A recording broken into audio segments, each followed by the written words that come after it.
Hello friends, नमस्कार। स्वागत है आपका आज के सेशन में।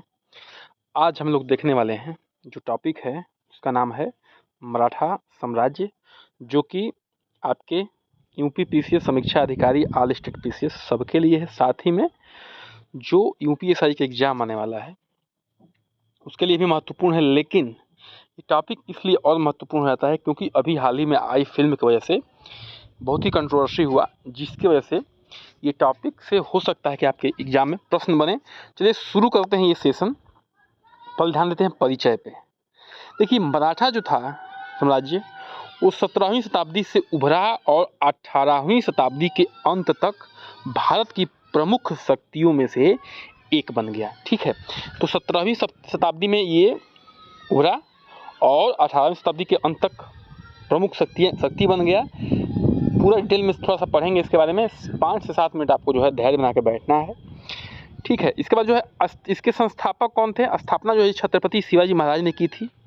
यह साम्राज्य मुगलों के पतन के बाद भारत की राजनीति में प्रमुख भूमिका निभाने लगा। जब मुगल डिक्लाइन हो रहे थे, उनका जो है औरंगजेब के बाद काम खत्म होना शुरू हुआ, तब जो है ये साम्राज्य पीक पर था। आगे बढ़ते हैं, थोड़ा संस्थापक के बारे में चर्चा कर लेते हैं। जो संस्थापक हैं वो छत्रपति शिवाजी महाराज हैं। 1630 से 1680 तक इनका जो है जन्म मतलब कि जीवन रहा है। जन्म जो है 1630 में शिवनेरी दुर्ग महाराष्ट्र में हुआ है। पिताजी कौन थे?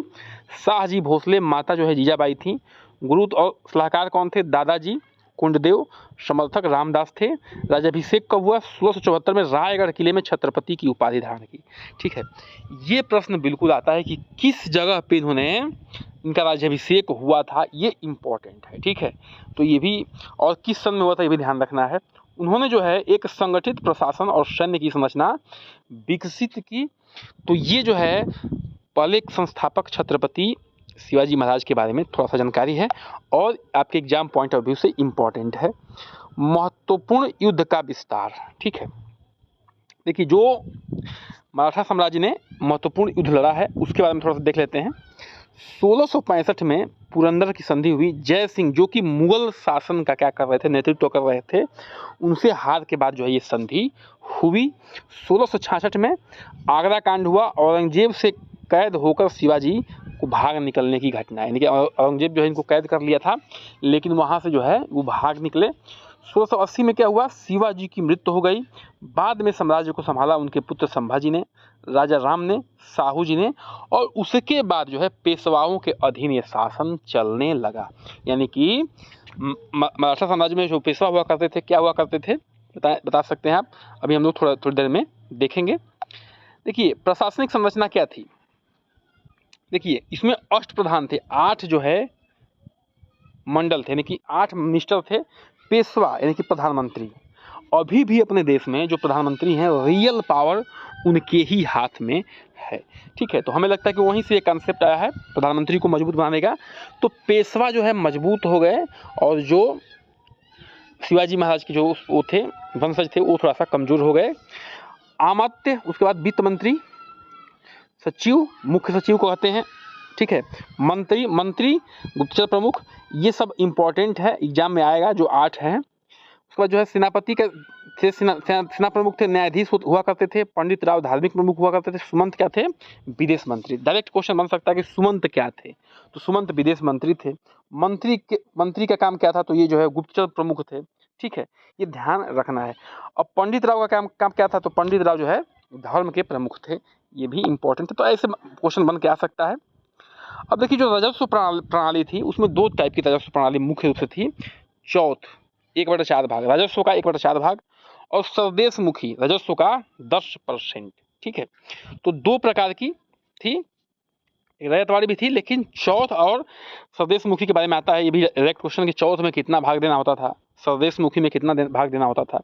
तो चौथ में जो है राजस्व का 1/4 भाग देना होता था और स्वदेश मुखी में राजस्व का 10% देना होता था। पेशवा युग थोड़ा सा देख लेते हैं। पेशवा युग में पहले पेशवा थे बालाजी। ठीक है, बालाजी विश्वनाथ 1713 ईस्वी में। उसके बाद जो है बाजीराव प्रथम। ठीक है, 1720 से 1740 में। और आगे बढ़ते हैं। पेशवाओं में सर्वश्रेष्ठ थे बाजीराव प्रथम, इन पे एक मूवी भी आई थी, ठीक है। दिल्ली तक जो है इनका शासन हो गया था।